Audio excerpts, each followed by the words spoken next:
All right, guys, welcome back to the channel again. I did have some more stuff recorded on here, me pulling the clutch out and the axle and all that. Got an SD card error. So this is a continuation of this 2009 Polaris Sportsman XP ESP 550. I said 650 in one of my videos, I meant 550. So basically what we had done in the prior videos, I showed you guys how to remove the transmission. We took it apart in another one and we put it back together and we installed it in the third edition, but it was still hard to shift. So basically what happens, since it's still hard to shift, to me that's a meaning that the primary clutch or secondary clutch isn't doing its job. We did install a new belt. So when I went in there, I pulled the primary off and I went to spin the one-way bearing, it stuck both ways. So basically, let's go over to the table real quick. And so what happened, I got this kit from Amazon, not a bad little kit for these. So basically, you can see it's all loose. Basically what this is, it sets in here, and then what we'll do, let me open this vise up. I had all this stuff already recorded, taking it apart and everything. Like I said, I got an SD card error, so I lost a whole nother video for another quad I was doing on a Honda TRX 420. But anyways, so basically what you do, you get this guy in here nice and tight. You line up these with this. You make sure you got this all good. You take the top off. I think I showed you guys in a prior video how to do this. Be careful of these. And then what you do is put this on here. I heated this thing up huge, and I had to go borrow my friend's vise and 3/4 inch drive impact to get this loose. We put pressure on it, could not get it to move. So I hit it a couple times, the big 3/4, and it broke this loose. You gotta remember, this is a reverse thread, so you will loosen it going to the right instead of tightening it. So when you go back to the left, it'll pull it all back down together on the threads. So you break it loose, spin it out, watch the little sliders here on the sides. These guys will fall out, but make sure you mark your spider gear and everything here, so it all goes back the same way. Like I got a little punch mark there on mine, and then I got a little punch mark down here that lines up right here. I just stuck it back on there, guys, when I was doing this punch mark here. I'm not putting it together yet. We had to get the new one-way bearing because this thing here is trashed. I don't know if you can really see that or not. See how trash that is? It wouldn't spin at all. So we got a new one in here. We'll go ahead and take this thing apart. That'll come apart like that. This guy will come off. You'll check the bushing on the inside. You can check all your little engaging arms. You could, of course, some of these you can buy and change with different weights, different springs and all that. So we'll go ahead and we'll clean this up right here. We'll install just a little bit of grease on the inside, unless there's already some in there. It looks like there might be some in there already. I'll clean this up a little bit, make sure the sheaves are all nice and clean, and we'll go ahead and put back in these washers. One will go down here and one will go on top. I ordered two for, I think they said $10.99 each, and it said it needed two, so I ordered two for $20-something, $30, whatever it was, and they sent me 2 packs. I did order this through a vendor at Amazon who's a Polaris dealer, and they sent me 2 packs. So somebody screwed up on that one, but hey, I come out ahead.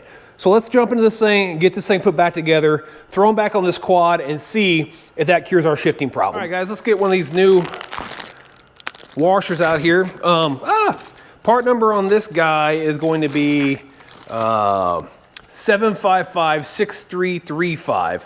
It requires 2, one on the bottom, and then you'll slide the one-way bearing on, and then it'll require 1 on the top. Not a hard job to do. Like I said, the biggest thing was actually having the tools.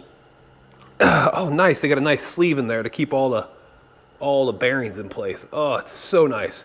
Matter of fact, I'm gonna leave that, and we will slide it down just like this.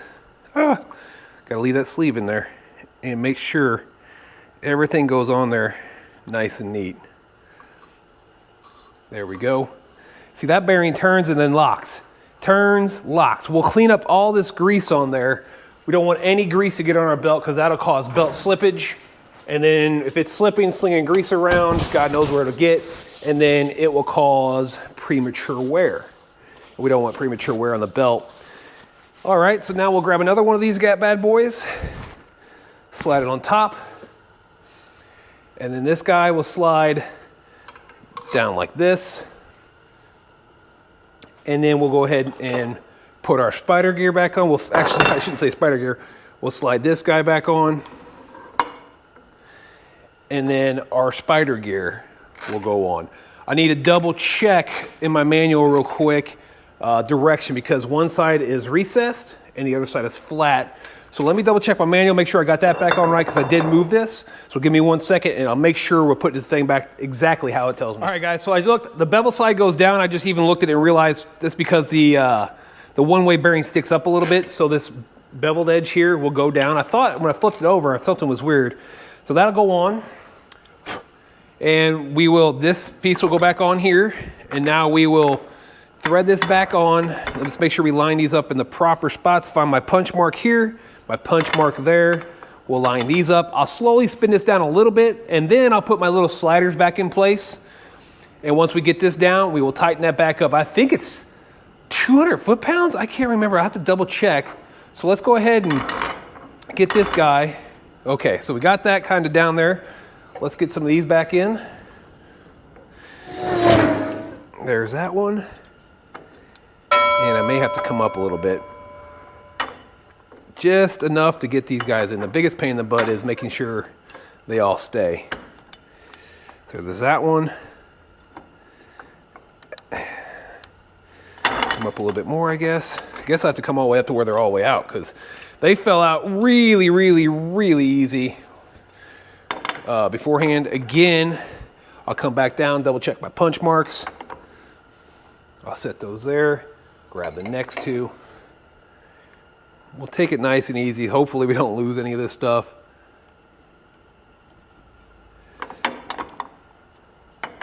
Here's that guy.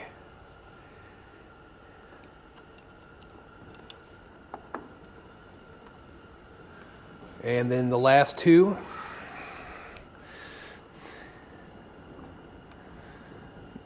Here's one. And there's the other one. All right, they're all in there. So let's go ahead and turn this thing to the right or left, because lefty-tighty on this one instead of righty-tighty. So we'll spin this. Make sure it might be kind of hard to see, but you can see it slowly going back down on the threads. So that would be locked. One-way bearing still turns nice. Now we grab this big bad boy. We throw it down on there.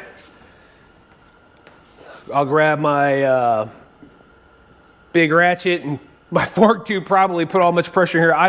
My torque wrench doesn't go that high. But damn, I weigh 260 pounds and I'm pretty sure I can get, I think it's 200 foot-pounds on this guy. Let me double check. I'll get right back to you. All right, like I said, I was looking. It is 200 foot-pounds. And again, I do not have a torque wrench that goes quite that high. So I'll be using my ratchet with the fork tube. I need to buy a breaker bar, but it's so rare that I do heavy duty jobs like this that it's hard for me to justify buying a ratchet. But let's go ahead and throw this tube on here. We'll make sure this is torqued nice and tight. Make sure my vise is in place. My lovely Harbor Freight vise, which I almost guarantee it's gonna move. But let's put some pressure on this.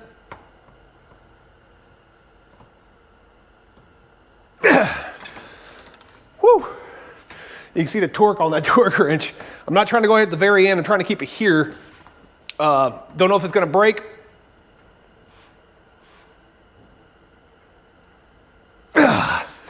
That's everything, about everything I got. So I almost guarantee that's probably gonna be really, really close to 200 foot-pounds.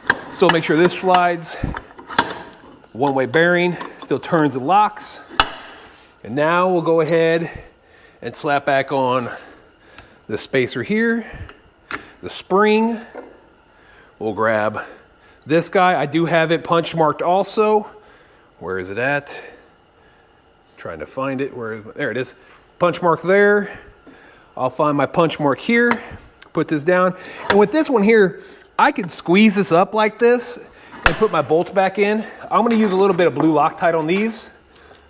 I didn't use any on that spider itself because, dude, that was so hard to get off. And granted, it's probably been apart once, maybe. I did, because all the other stuff you guys may have saw in the other videos that it had so much stuff that was like, the edges of the bolts are all messed up and all that. So let's throw some blue Loctite on each one of these guys. And it doesn't take much. Just throw some on the tip, dot or two. I watch guys stream down their whole entire freaking bolt. It's insane. You don't need it like that. There's one there.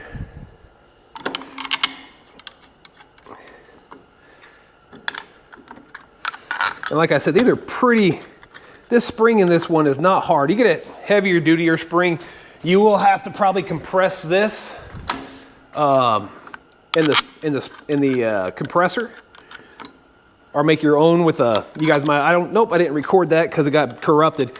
I have a piece of all thread I use. It's hard for me to justify spending that kind of money on one tool that I probably won't use. It looks like a 3/8. Yep, 3/8. On a tool that I probably won't use a whole bunch. Now, a breaker bar, I can justify that. And I would get a 3/8 breaker bar and just use an adapter like I have. And these guys here are, I think, 11 foot-pounds, it says. 100 foot-pounds, so 11 Newton meters. 100 inch-pounds, I'm sorry, 100 inch-pounds, or 11 Newton meters. Let me grab my impact back here. Come back around. Usually I go grab tools, I edit all that crap out, so.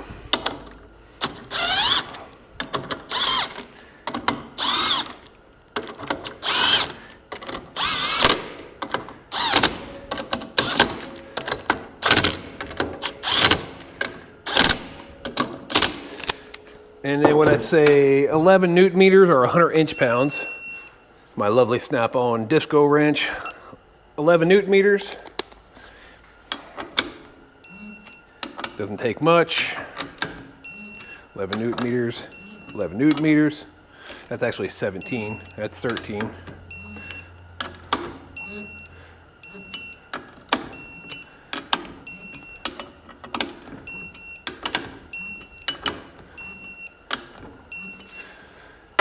So that's now done and all back together, everything there. Got plenty of these guys, like I said. So now we'll take this piece off here that holds the clutch in place. We'll lift it up. And now you guys can see, got a brand new one-way bearing there. It turns really nice and smooth this way.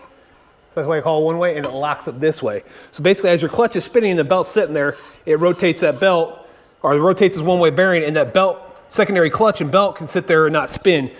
Having that secondary clutch spinning like that, if this thing catches the belt and it spins, secondary clutch spins, transmission spinning, and you can't hardly get it out of gear. So that's why that one-way bearing was really bad. So we got that replaced. And like I said, if you want to check out this little guy here, it's a pretty nice little setup. It's all cut. It's supposed to work for the RZRs. This little guy here will thread up into the back, and then everything else, so you can make sure you got to get it the right height so it holds that clutch, so as you turn on it doesn't lift up out of here. But really nice piece. Came with this rod, and the spider gear removal tool right here. I think it's like 105 bucks on Amazon. I'll post, guys, I got affiliate links. Like I said, I got affiliate links. I'll leave down below. Like I said, I got these through Amazon. They are an official Polaris part. You guys see that? I'll leave a link for these. I'll leave a link for this little setup here. And then the manual I got for this thing was like 11, 12 bucks online. A download, infinite download. So I got it on my computer, my phone, another one of my computers. So I got all that stuff saved up there. My ATVmanuals.com. It doesn't have everything, but it's got quite a few you can find on there for like 12 bucks. It's pretty cheap compared to other things. So, oh, there went another one. So we know the one-way bearing was bad. Going to reinstall this. Let's look at the manual and see what it says for torque on that again. As far as reinstallation, it's showing me secondary clutch right now. Don't care about that. Of course, it doesn't show me there. Let's see, what's it say? I'm going blind. Oh, old age sucks. I think it was It's pretty hardcore. I can't.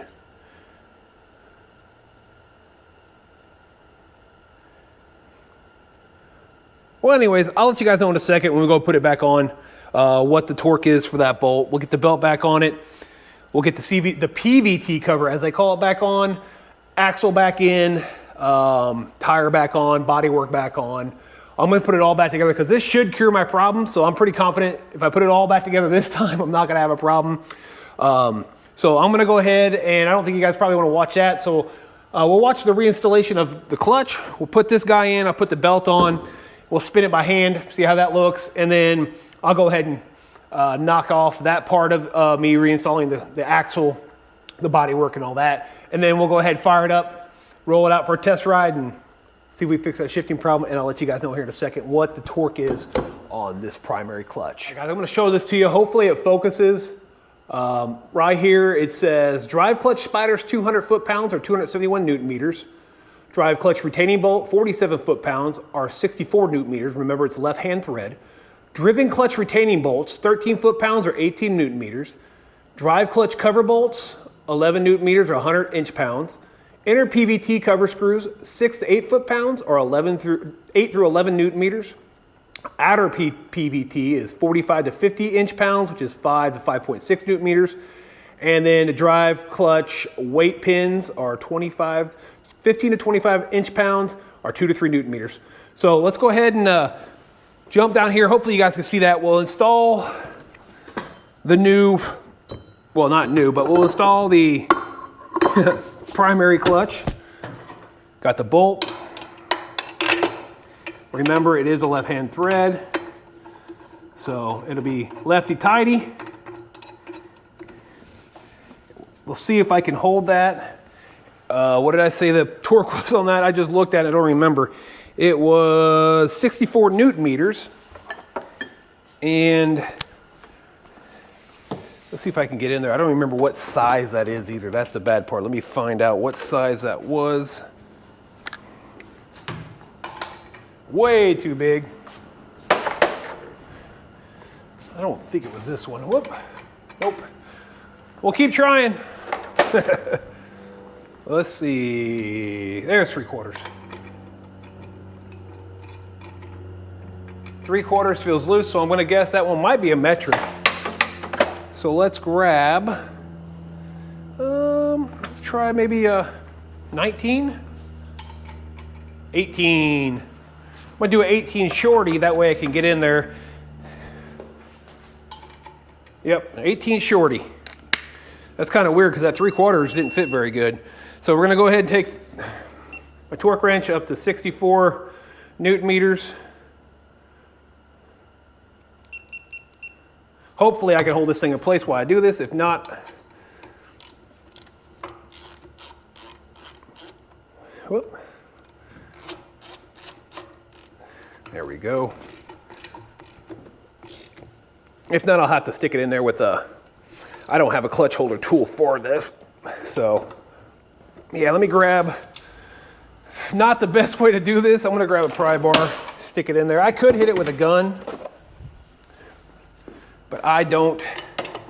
We'll see if this works. Like I said, it's 64 newton meters. This is not a good way to do this by any means. But 64 honestly is not much, so there's 64.1. That's in place. Let's grab our belt. Let me open this guy up here a little bit. I may have to put the belt on the back side first before I can get it to stay. Belt, belt, belt. Let's see. Polaris, yeah, it should be. Let me double check on the direction of belt. I'm pretty sure you read Polaris like this because it spins this way engaging. Let's double check on that belt. So I was wrong. It goes this direction. You want to be able to read Polaris is what it says according to the service manual. So we'll get this bad boy back around the primary.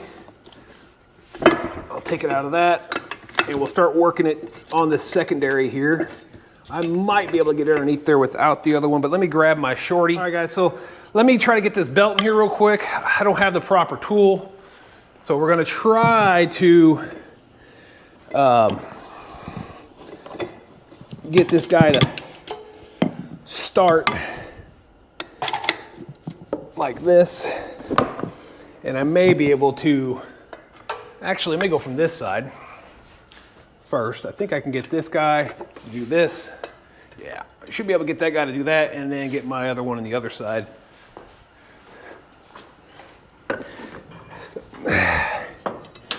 And I was also working with my flat jack, which is underneath a motor behind me. All right, there we go. Push this thing wide open, feed the belt in the best I can, all the way around. There we go. Now I'm gonna release it. Proper tools are always best. Usually if I don't have the tool, I usually just buy it, but I don't do a lot of these Polaris clutches like I was saying. I probably should just buy it. There we go. You guys can see that one-way bearing is working really, really well there. So, okay, so we got the clutch back in. I'll put the cover back on. Well, actually, we could probably start it like this, and let's see. Well, yeah, I should be able to start it like this up on the jack to see if we have any issues with it shifting. No, matter of fact, I don't want it to happen to catch gear and go forward. So if it does that, then I got big problems. So I'll put it all back together. We'll test it. We'll pull it down. We'll test it out here and see if we cure that problem. So I'm gonna go ahead and take this back apart. I'll put the PVT cover back on here, tighten all that down, get the axle and everything back together, the side railing on, and then I'll slap the bodywork back on this thing. We'll get it all back together. Because I'm pretty, that already, like I said, I could see the way this is moving like this. That already cured that problem. It wasn't moving beforehand. So I'll do that off camera and then we'll take it for a test drive. All right, guys, just finish up putting it back together. Let's fire it up. This way I'm sitting on it. We know it's got a power steering problem. So let's see if we fire it up. I know I'm probably not, yeah, I'm in park right now. So you know, sitting still, of course, reverse, neutral, low, high, all that's good. There's park. So let's fire it up and see what happens here. Battery is completely dead. That's great. So let me throw a jumper on this and see what's going on. All right, so we got 11.84 volts in this thing. We just won't sit on it then. Let me throw it on 100 amp start. I need to get a jump pack. 100 amp start. Here we go. We know it's got, there we go, it's fired up now. I'm gonna put it back on 2 amp charge. So we're gonna grab the brake, just in case. We'll throw it into reverse. There's reverse. Low. Back to park. So I got a code right now, it's probably low battery voltage. So I'm gonna go ahead, charge this battery up for a little bit, and then we'll go ahead and jump on this thing and we'll take it outside for a ride and see if we can make sure this thing is shifting how it should be shifting. All right, guys, we got the battery charged up. She fired right up, backed it out here, got it outside. So let's go ahead and reverse, low gear, high.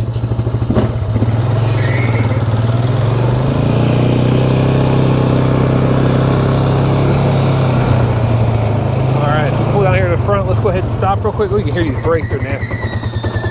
Ooh, something's still grabbing on that belt. You can hear that? We're gonna have to get back up there and see what's going on.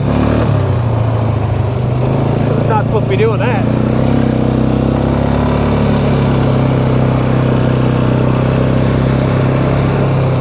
Could be that primary clutch is not releasing right. Let's see what happens when we stop. Okay, she shift, reverse, park, neutral, low.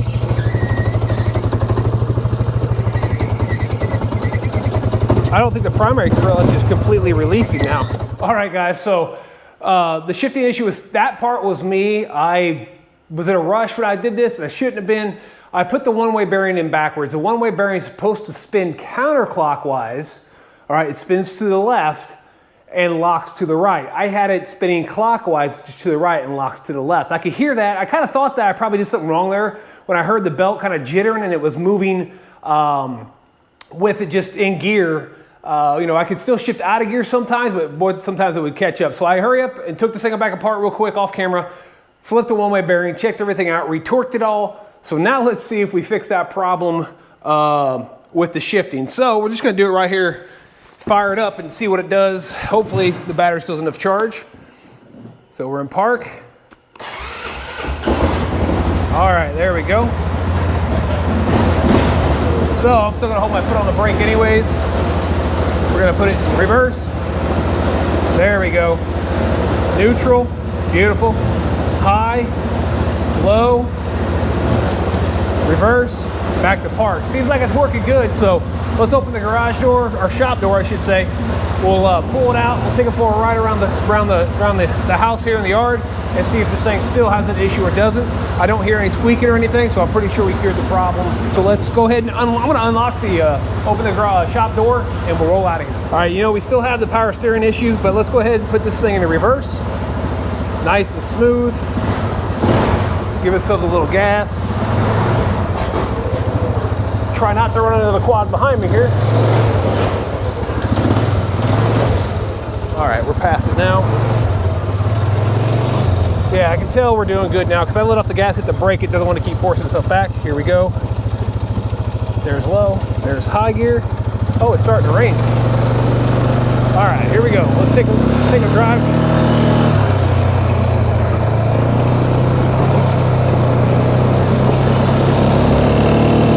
Feels smooth, let off. No weird engine sounds, not trying to bog the engine down and pull the belt tight.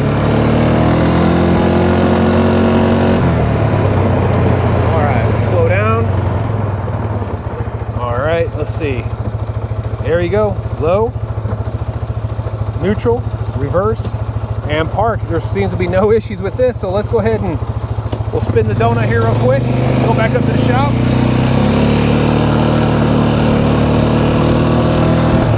We'll do this a couple more times just to show you guys again. Low range, perfect. High range, no problems. All right, so let's head back up to the shop.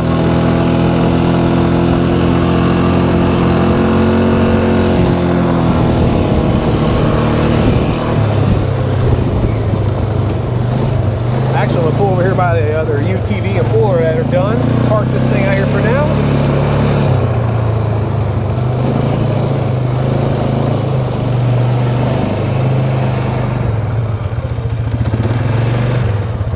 Bam, we're right here, and then we'll just go back to park. Beautiful, beautiful, nice and smooth. Nice and smooth. We'll shut this bad boy off. Actually, I'm gonna sit here and let this one idle for a little bit because I wanna make sure that battery is still taking a charge. I know it's charging at 14.2, but that's a low voltage battery. So let's go ahead and we're gonna have to address that steering. But anyways, so there you go, guys. Part probably I think 4 on this 2009 Polaris XP ESP 550 electronic. Has electronic power steering. I almost said electronic shift because the Honda next to it I did a video on, but this SD card got corrupted. I lost all that, which wasn't a big deal besides the time I put into it. So again, as you guys saw, these lights, we're walking outside for this. I hate these lights when it comes to that. I think we might be okay here. So as you guys saw in part 1, we took it out. Part 2, took it apart. Part 3, put it back together, installed it. Now part 4, we saw that the primary clutch, hopefully I have video of that. I might have lost it with that SD card corruption. But anyways, it was still hard shifting. So I took the primary clutch apart and we saw that the one-way bearing was just locked both directions. So we got new one-way bearing, new little washers. I got a lot of those. And so we took that apart, put it back together, showed you guys how to take that apart, the little kit I have, and then I screwed up. I put the bearing in the wrong direction, didn't read the service manual well enough. I just took it out, slid the other one on, and I was like, okay, that's correct, which was turning clockwise, and it's not supposed to. It's supposed to lock clockwise. turn counterclockwise, free spin counterclockwise, lock clockwise. So we went out, we saw that it was still not working right, heard the belt grinding, put it in gear and it would still move, so we knew that something was up with the one-way clutch, or the one-way bearing on the clutch. I figured as much because I've been there before. Took it apart, flipped the bearing over, which I did that off camera, put it back together. We just went for that test ride. You saw that it shifts nice and smooth now when you're sitting there with it running. So again, guys, I appreciate tuning in. If you haven't subscribed, please do give this video a thumbs up or thumbs down. Also, if you need to get a hold of me, you can get a hold of me at limitlesspowersports78@gmail.com. You can find me on Facebook at Limitless Power Sports Service and Repair, TikTok at Limitless Power Sports Sir and Rep. Also, you can drop a comment down below. And if I helped you guys out in the past, leave a super thanks, or just leave a comment saying thanks for the help on any of these videos. Let me know if you liked it or didn't like it. Again, let me know if you saw something I did wrong. Like I said, the service manuals in the Polaris sometimes are just vague. Not all of them, but some of them. So again, guys, I appreciate it. I now will catch you guys on my next upload.